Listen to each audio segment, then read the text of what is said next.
Continue. Sorry to interruption. uh, Controlled by love, Krishna becomes obliged to the loving spirit of the devotees and not exactly to the service renderers. No one can serve Krishna completely. He is so complete and self sufficient that he has no need of any service from the devotee. It is the devotee's attitude of love and affection for Krishna that make him obliged. A very nice example of this obligatory behavior was manifested when Sudama Vipra went to Krishna's palace. Sudama Vipra has been a class friend of Krishna's, and due to his poverty, he was induced by his wife to see Krishna to request some aids. When Sudama Vipra reached Krishna's palace, Krishna received him very well, and both he and his wife washed the feet of Sudama Vipra, showing respect to the Brahman, remembering his loving affairs with Sudama in their childhood. Krishna began to shed tears while receiving him. Another instance of Krishna's obligation to his devotees described in the 10th canto, 9th chapter, verse 18 of Srimad Bhagavatam, where Sukdev Goswami tells King Parikshit, "My dear king, when Mother Yashoda was uh, perspiring, tied, try, sorry, tired of trying to bind Krishna up with rope, Krishna agreed to allow her to bind him. Krishna, as a child, was disturbing his mother by his naughty activities and she wanted to bind him up. Mother Yashoda brought some rope from the house and tried to tie up the child, but she could not tie a knot due to the shortness of the rope. She tied together many ropes, but when she finished, still the rope was too short. After a while, she felt very tired and began to perspire. At that time, Krishna agreed to be bound up by his mother. In other words, no one can bind Krishna by any means other than love. He is bound only by obligation to his devotee because of their ecstatic love for him. All auspicious. A person who is always engaged in auspicious welfare activities to everyone is known as auspicious. After the disappearance of Lord Krishna from this planet, Uddhav began to remember the activities of the Lord and said, Krishna satisfied all great sages by his wonderful pastimes. He demolished all of demonic activities of the cruel royal order, protected all pious men, and killed all cruel fighters on the battlefield. Therefore, he is all auspicious for all men. Most powerful. 42. A person who can always put his enemy into calamities is called powerful. When Krishna was present on this planet, just as the powerful sun drive of all darkness to take shelter in caves, he drove away all of his enemies who fled like owls to take shelter beyond his sight. All famous. A person who becomes well known due to his spotless character is called famous.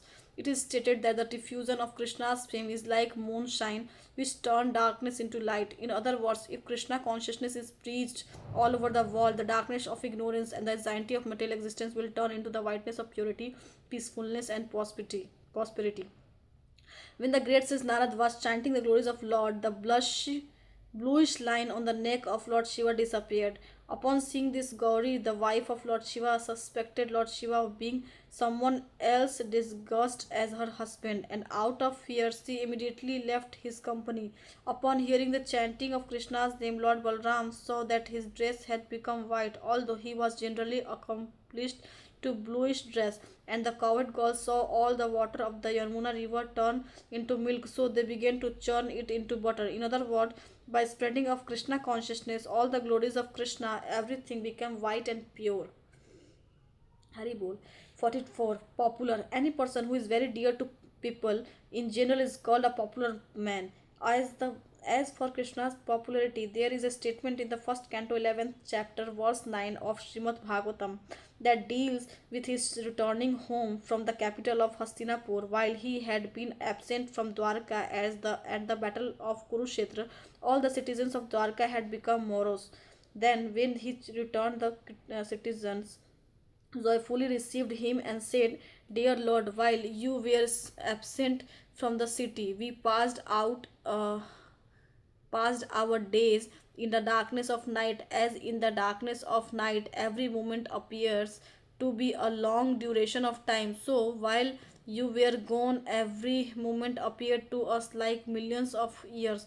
Your separation is completely unbearable to us. This statement shows how powerful Krishna was all over the country. A similar incident occurred when Krishna entered the arena of sacrifice arranged by Krishna by King Hans for his death. As soon as he entered the place, all the sages began to cry, Jai, Jai, Jai, which means victory. Krishna was a boy at that time, and all the sages offered their respectful blessings to him. The demigods who were present also began to offer beautiful prayers to Krishna.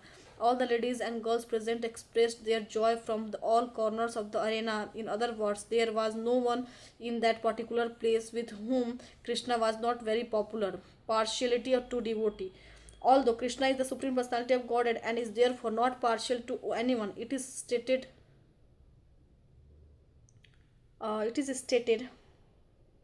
sorry in Bhagavad Gita that he has a special attraction for a devotee who worship his name in love and affection.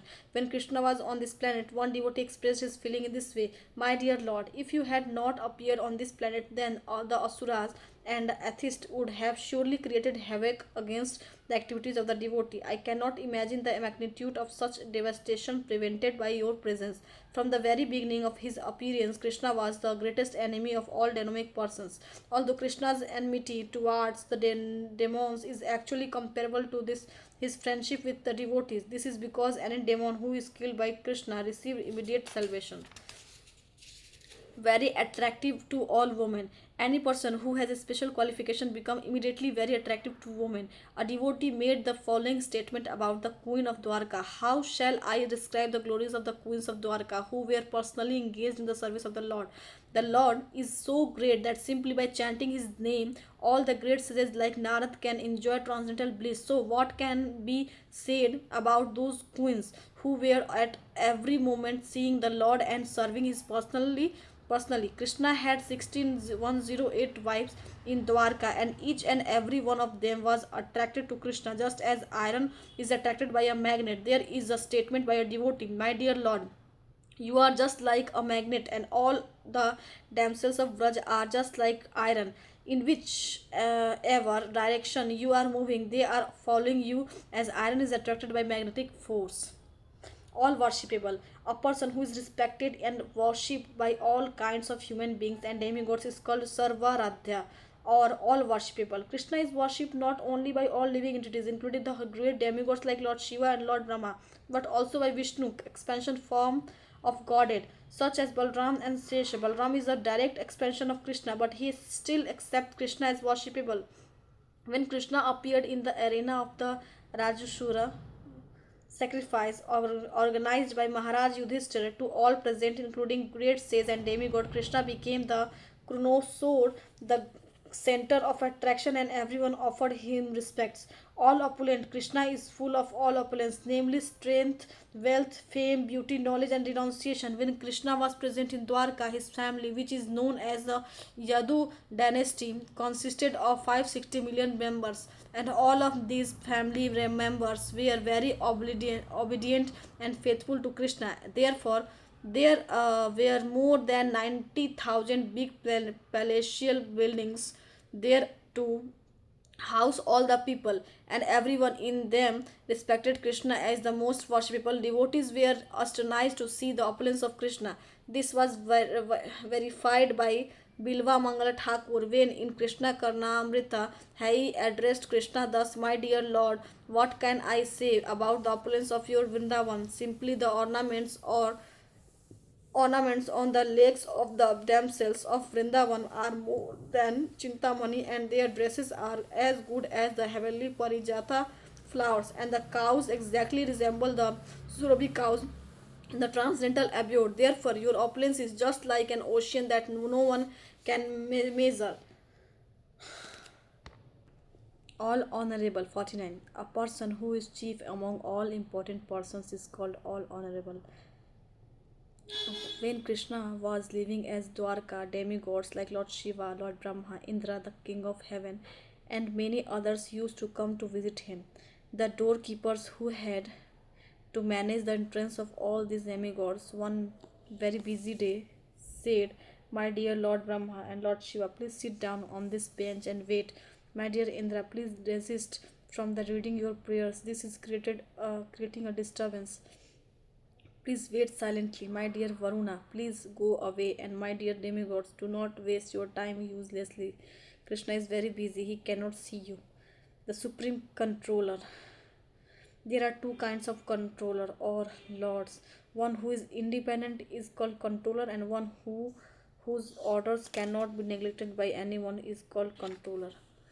Regarding Krishna's complete independence and lordship, Srimad Bhagavatam says that although Kaliya was a great offender, Krishna still favored him by marking his head with his lotus feet, whereas Lord Brahma, although having prayed to Krishna with so many wonderful verses, still could not attract him. This contradictory treatment by Krishna is just befitting his position.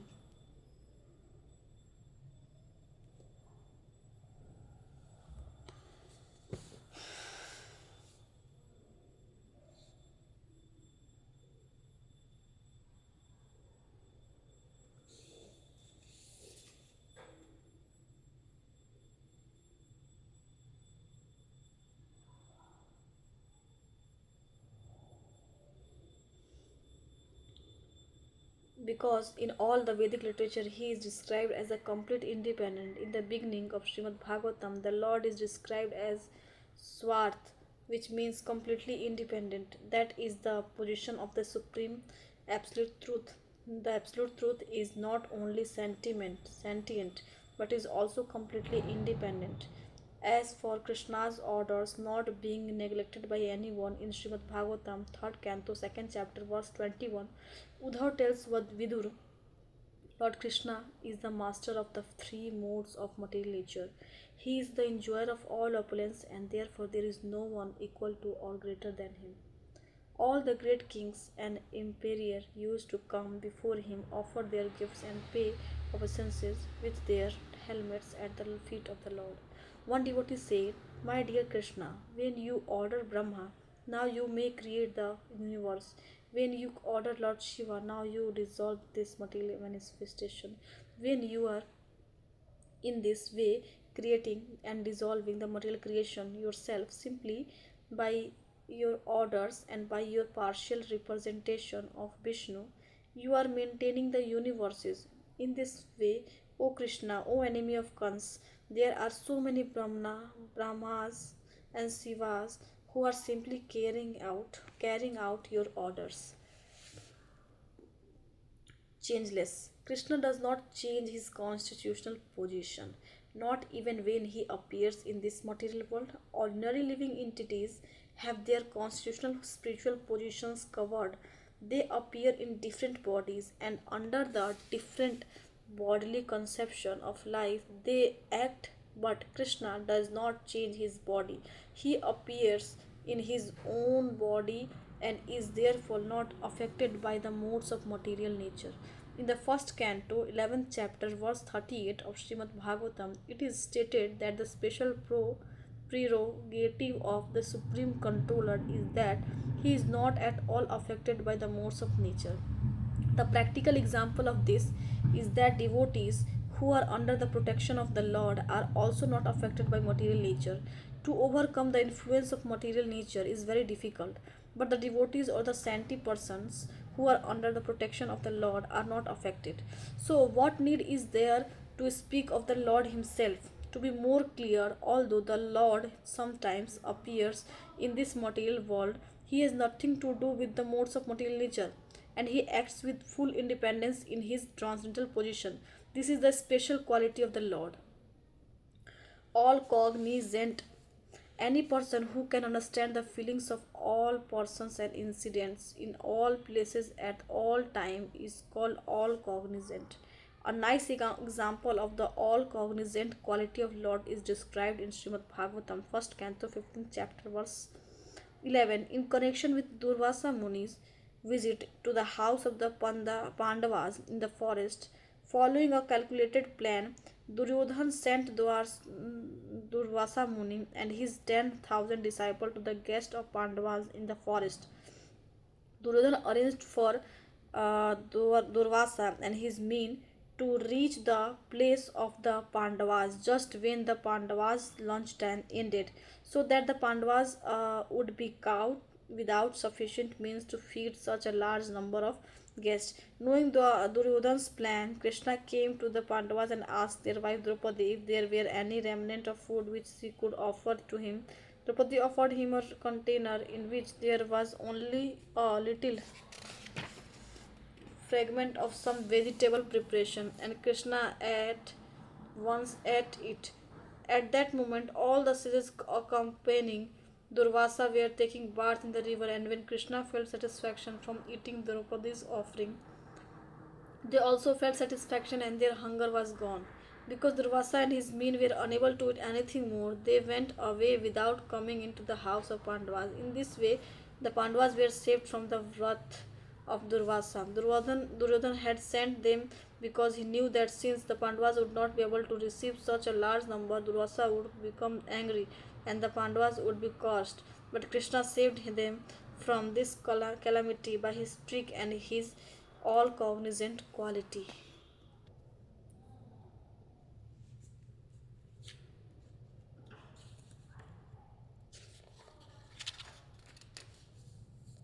Ever fresh. Krishna is always remembered and his name is always chanted by millions of devotees.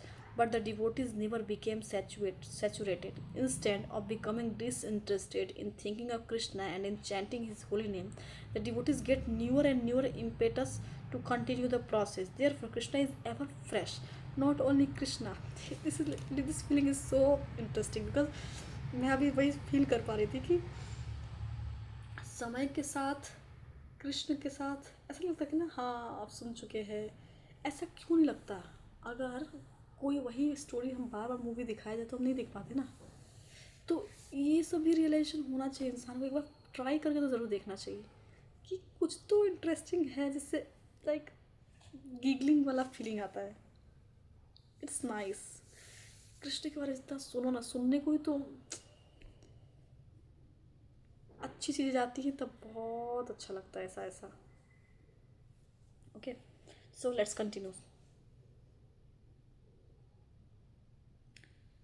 Therefore, Krishna is ever fresh. Not only Krishna himself, but all Krishna's knowledge is ever fresh. Bhagavad Gita, which was imparted 5000 years ago, is still being read repeatedly by many men, and still new light is always being found in it. Therefore, Krishna and his name, fame, qualities, and everything in relation with him is ever fresh. All the queens at Dwarka were goddess of fortune. It is said in Srimad Bhagavatam, first canto, 11th chapter, verse 33, that the goddess of fortune are very fickle and restless, so no one can constantly captivate them. Thus, one's luck will always change sometime, yet the goddess of fortune could not leave Krishna for even a moment when they were residing with him at Dwarka. This means that Krishna's attraction is ever fresh when the goddess of fortune cannot leave his company.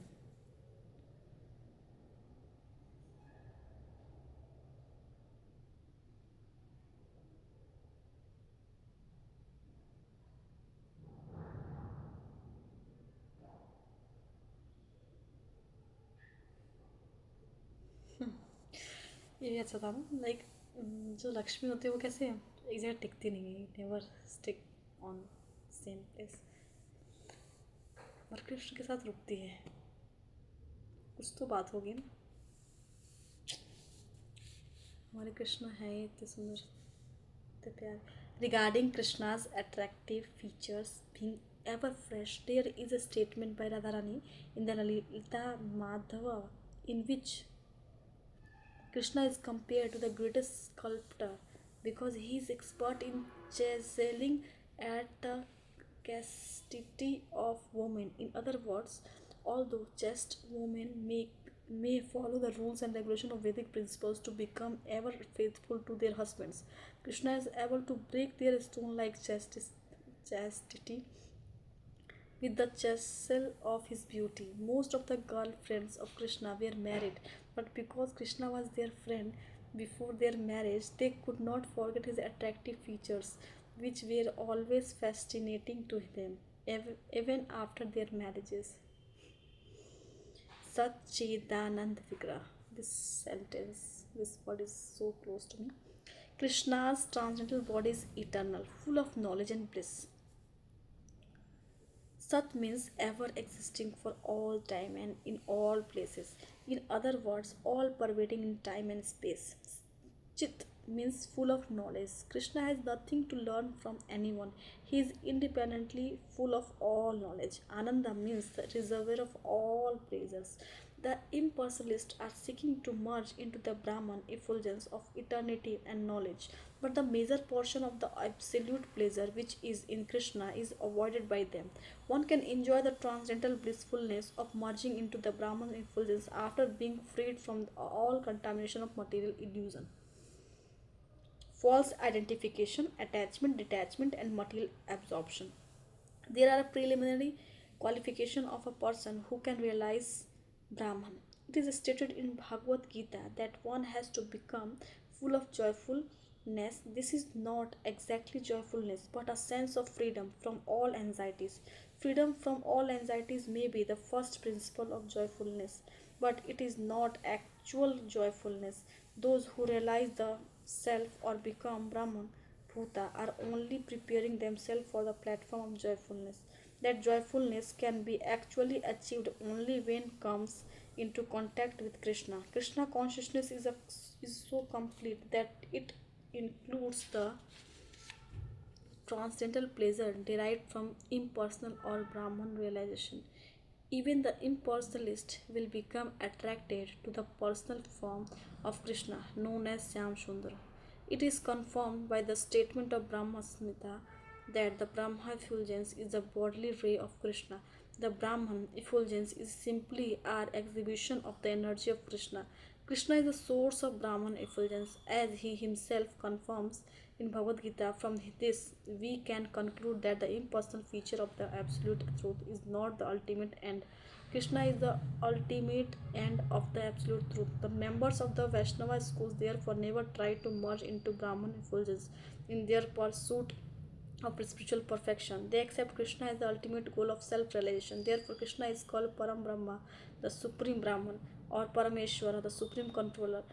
Sri Yamunacharya has prayed as follows: My dear and my dear Lord, I know that the gigantic universe and gigantic space and time within the universe are covered by the 10 layers of material elements, each layer 10 times larger than the previous one. The three material modes of nature, the Garbhodakshay Vishnu, the Shirodakshay Vishnu, the Mahavishnu, and beyond them the spiritual sky and its spiritual planet known as Vaikuntha's and the Brahman effulgence in that spiritual sky, all of these taken together are nothing but a small exhibition of your potency, possessing all mystic perfections. There are many standards of perfection. The highest material perfection obtained by perfect yogis are listed as eight: to become the smallest of the small, to become the greatest of the great, etc. All this material perfection as well as the spiritual perfection can be found only in Krishna's personality. Krishna's inconceivable potencies. Krishna is present everywhere, not only within the universe, not only within the heart of all living entities, but also within every atom. In the prayers of Kunti, Queen, we find mention of this inconceivable potential of Krishna. While Krishna was talking with Kunti, he simultaneously entered the womb of Uttram, who was in danger due to the atomic weapon of Aswathama. Krishna can illusion even Lord Brahma and Lord Shiva, and he can protect all surrendered devotees from the reactions of sinful activities. There are some of the examples of his inconceivable potencies. Srila Rupa Goswami therefore offers his obeisances unto Krishna by saying Krishna, who is present as a human being, has as his merest shadow the whole material nature. He has explained himself into so many cows, calves, and cowherd boys, and he has again manifested himself in all of them as the four-handed Narayana. He has taught millions of Brahmanas self realization, and thus he is worshipable not only by the heads of all universe but by everyone else also. Therefore, let me always accept him as the supreme personality of Godhead. When Indra was defeated by Krishna in the matter of taking the Parijata plant from heaven, Narad meet Indra and criticize him. O Indra, great king of heaven, king has already defeated Lord Brahma and Lord Shiva. So what can be said of an insufficient demigod like you? Narad Muni, of course, was criticizing Indra jokingly, and Indra enjoyed it. In Narad's statement, is confirmed.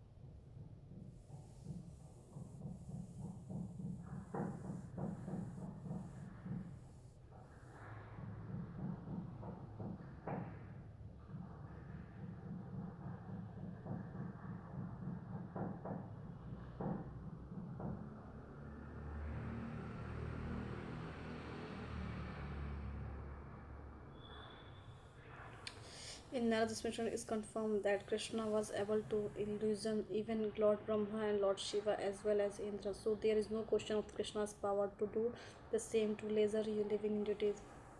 A description of Krishna's power is in minimizing the sufferings of sinful reactions is given in Brahma Samhita as follows: beginning from the great king of heaven down to the ant, everyone is undergoing the reactions of past deaths. But a devotee of Krishna is relieved from such reactions by the grace of Krishna. This was clearly proved when Krishna went to the place of Yamraj, the lord of death, to reclaim the dead son of his teacher. Krishna's teacher had requested Krishna to bring back his dead son, and to do so, Krishna went to the place of Yamraj to claim that soul being brought there by Yamraj and was being kept under his control. Krishna immediately ordered Yamraj be benefited by my order and return that soul unto me. Purport of this incident is that even a person who is under the regulative principle of the law of nature and is therefore punishable by Yamraj under this law can be granted complete immunity by the grace of Krishna. Krishna's inconceivable potential have been described by Sukadeva Goswami as follows: Krishna is bewildering by intelligence because although he is unborn, he has appeared as a son of Nand Maharaj. He is all pervading, but still he is held on the lap of Yasoda. In spite of his being all pervasive, he had become limited by the love of Yasoda. Although he has inconceivable form, still he is moving as one Krishna before his father and mother. Narad and Yasoda in the Brahma Samhita also it is said that although Krishna is eternally living in Golok Vrindavan, his transcendental abode is still present everywhere, even within the atom. Krishna's body generates innumerable universes. In the 10th canto, 14th chapter, verse 11 of Srimad Bhagavatam, Lord Brahma says, my dear Lord, false ego, intelligence, mind, sky, air, fire, water, and earth are the material ingredients of this universe, which can be compared to a gigantic pot. In that gigantic pot, my body is of insignificant measurement, and even through one of the many universes is created by me. Innumerable universes can are coming and going from the pores of your body, just as atomic particles are seen flickering in the sunlight. I think I am very, very insignificant before you, and I am therefore begging your pardon. Please be merciful towards me.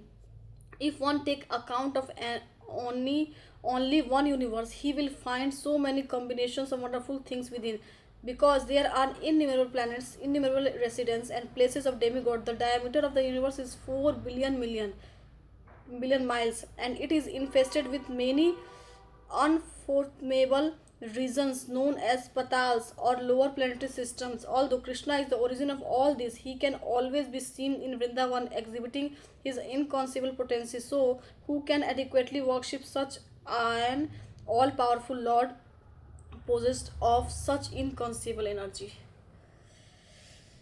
Wow. 58. The original source of all incarnation. Jaydev Goswami in his Gita Govind has sung as follows: the Lord has saved the Vedas in his form as the fish, and he has borne the whole universe as his back in the form of tortoise. He has picked up this earthly planet from the water in the form of a boar. He has killed Hiranyakashipu in the form of Narsimha. He has tutored Maharaj Bali in the form of Vaman. He has annihilated all dynasties of Kshatriya in the form of Parshuram. He has killed all the demons in the form of Lord Ramayan. He has accepted the great plow in the form of Balram. He has annihilated all the atheist persons in the form of Kalki. And he has saved all the poor animals in the form of Lord Buddha. These are some of the descriptions of the incarnation emanating from Krishna. And from Srimad Bhagavatam, it is understood that innumerable incarnations are always coming out from the body of Krishna, just like waves in the ocean. No one can even count how many waves there are, and similarly, no one can count how many incarnations are coming from Lord's body. 59. Krishna gives salvation to the enemies that he kills.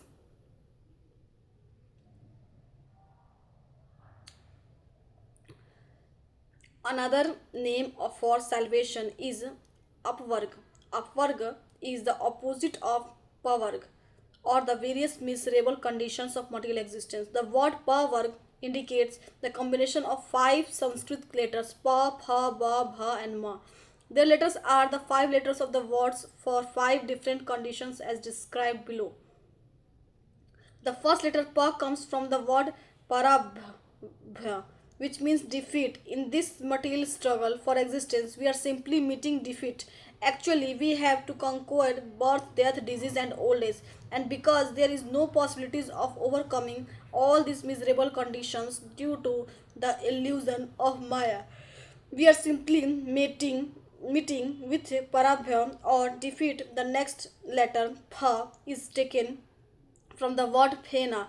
Phena is the form which is found on the mouth when one is very tired, as is commonly observed with horses. The letter ba comes from the word bandha or bondage.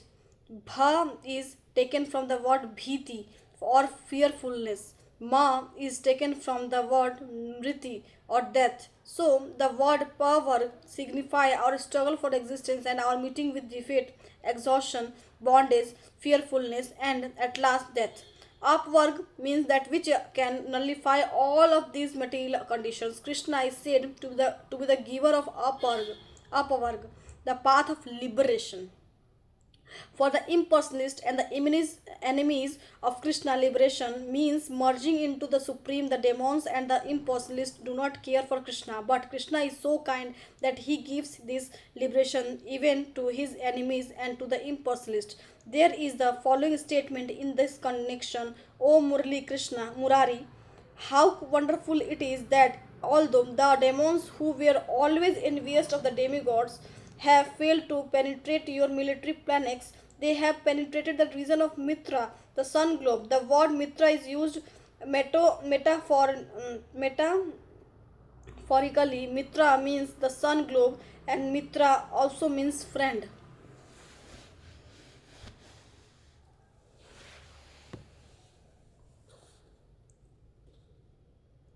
The demons who opposed Krishna as enemies wanted to penetrate his military planets, but instead of doing this, they died in battle, and the result was that they penetrated the planet of Mitra or the sun planet. In other words, they entered into the Brahman effulgence. The example of the sun planet is given here because the sun is ever illuminating, like the spiritual sky, where there are innumerable illuminating Vaikuntha planets. The enemies of Krishna were killed, and instead of penetrating Krishna's planets, they entered into the friendly atmosphere of the spiritual effulgence. That is the mercy of Krishna, and therefore he is known as the deliverer of his enemies also. 60. The attractor of liberated souls. There are many examples of how Krishna attracts even great liberated souls like Shukdev Goswami and the Kumaras. In this connection, the following statement was given by the Kumaras: how wonderful it is that although we are completely liberated, free from desire, and situated all the stage of Paramhansa, we are still aspiring to taste the pastimes of Radha and Krishna, performer of wonderful activities. In the Brahma Vaman Puran, the Lord says, although in I have many fascinating pastimes, whenever I think of the Rasa Leela, which I perform with the gopis, I became eager to have it again.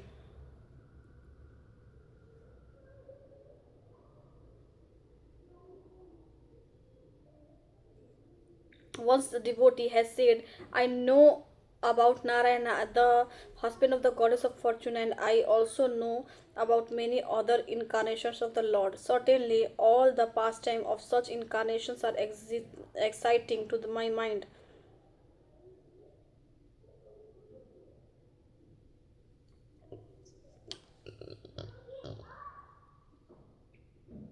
But still, the pastime of Ras Lila performed by Lord Krishna himself are wonderfully increasing my transcendental pleasure.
62. Krishna is surrounded by loving devotees. When we speak of Krishna, Krishna is not alone. Krishna means his name, his qualities, his fame, his friends, his paraphernalia, his entourage. All of these are included. When we speak of a king, it is to be understood that he is surrounded by ministers, secretaries, militaries, commanders, and many other people. Similarly, Krishna is not impersonal in his Vrindavan Leela, especially he is surrounded by the gopis, the cowherd boys, his father, his mother, and all the inhabitants of Vrindavan. In the 10th canto, 31st chapter, verse 15 of Srimad Bhagavatam, the gopis lament, my dear Krishna, during the daytime when you go out into the forest of Vrindavan with your cows, we considered one moment to be 12 years, and it is very difficult to us to pass the time. And again, when you come back at the end of the day by seeing your beautiful face, we are so much attracted that we are unable to stop looking upon you constantly. At this time, when there is occasional blinking of our eyelids, we condemn the Creator, Lord Brahma, as a dunce because he does not know how to make perfect eyes. In other words, the gopis were disturbed by the blinking of their eyes because for the moment that their eyes were closed, they could not see Krishna. This means that the gopis' love for Krishna was so great and ecstatic that they were disturbed by even his momentary absence. And when they saw Krishna, they were also disturbed. This is a paradox. One gopi expressing herself to Krishna says, when we meet you at night, we consider the duration of night to be very small. And why speak of only this night? Even we had a night of Brahma, we would consider it a very short time. We get an idea of Brahma's day from the following statement of Bhagavad Gita. By human calculation, 1,000 yuga circle taken together is Brahma's one day, and such also is the duration of his night. The gopis said that even if they could have the duration of night, it could still not be sufficient for their meeting with Krishna. 63. Krishna's attractive flute. In the 10th canto, 35th chapter, verse 15 of Srimad Bhagavatam, the gopis tell Mother Yasoda, when your son plays on his flute, Lord Shiva, Lord Brahma, and Indra, although they are supposed to be the greatest learned scholars and personalities, all become bewildered. Although they are very great personalities, by hearing the sound of Krishna's flute, they humbly bow down and become grave from the studying the sound vibrated. In this book, Vidyagdha Madhav, Sri Rupa Goswami thus describes the vibration of Krishna's flute. The sound vibration created by the flute of Krishna wonderfully stopped Lord Shiva from playing his dandidam, dandima drum, din, dindima drum, and the same flute has caused great sages like the four Kumaras to become disturbed in their meditation. It has caused Lord Brahma, who was sitting on the lotus flower for the creative function, to become astonished, and Anantadev, who was calmly holding all the planet on his hood, was moving in this way, and that due to the transcendental vibration from Krishna's flute, which penetrate through the covering of this universe and reached to the spiritual sky. Krishna's exquisite beauty. In the third canto, second chapter, verse 12 of Srimad Bhagavatam, Uddhav tells Vidura, "My dear sir, Krishna's form was most wonderful when he appeared on this planet and exhibited the potency of his internal energy. His wonderfully attractive form was present during his pastimes on this planet, and by his internal potency he exhibited his opulences, which are striking to everyone. His personal beauty was so great that there was no necessity for his wearing ornaments on his body. In fact, instead of the ornaments beautifying Krishna, Krishna's beauty enhanced the ornaments." Wow. Regarding the attractiveness of Krishna's bodily beauty and the sound vibration of his flute, in the 10th canto, 29th chapter, verse 40 of Srimad Bhagavatam, the gopis address Krishna as follows: "Although our attitude toward you resembles loving affair with the paramour, we cannot but wonder at how no woman can maintain her chastity upon hearing the vibration from your flute. And not only women, but even strong hearted men are subject to falling down from their position at the sound of your flute. In fact, we have seen that in Vrindavan, even the cows, the deer, the birds, the trees, everyone has been enchanted by the sweet vibration of your flute and the fascinating beauty of your person." In Rupa Goswami's Lalita Madhava, it is said, "One day Krishna happened to see the shadow of his beauty form reflected on the jeweled foreground. Upon seeing this bodily reflection, he expressed his feeling how wonderful it is that I have never seen such a beautiful form.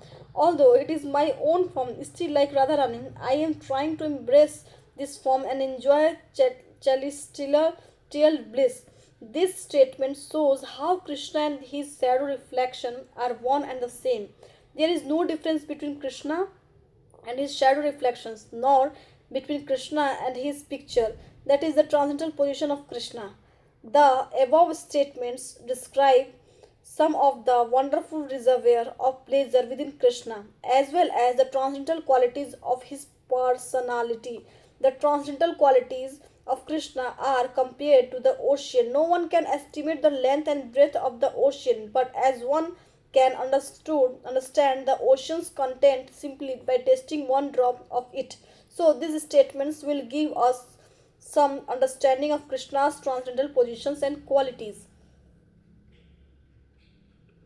In the 10th canto, 14th chapter, verse 7 of Srimad Bhagavatam, Lord Brahma says, "My dear Lord, the inconceivable qualities, beauties, and activities which you have revealed by your presence on this planet cannot be calculated by any material measurement. If one ever try to imagine Krishna may be like this, that is also impossible.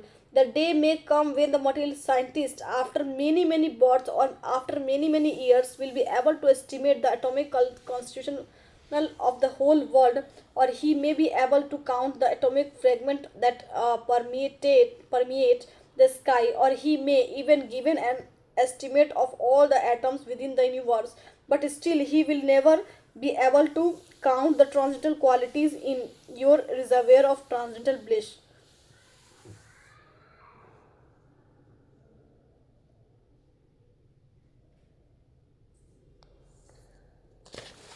आज के लिए इतना ही। हम next start करेंगे chapter 23। Okay, इस book को complete करना है, उसके बाद से हम प्रभुपाद लीलामृत पढ़ेंगे। ठीक है, अभी फर्स्ट कैंटो भागवतम का भी बाकी है, वो भी पढ़ना है। ठीक है, इसमें भी हाफ बाकी है, उसको कंप्लीट करेंगे। आप पहले इसको कंप्लीट कर लेते हैं, after that we can read Bhagavad Gita and that the end complete the whole books. Thank you so much. वाञ्छाकल्पतरुभ्यश्च कृपासिन्धुभ्येव च पतितानां पावनेभ्यो वैष्णवेभ्यो नमो नमः। निताई गौर प्रेमानंदे हरि हरि हरि बोल। श्री प्रभुपाद की जय, गुरु महाराज की जय, समस्त वैष्णव वृंद की जय। हरे कृष्ण।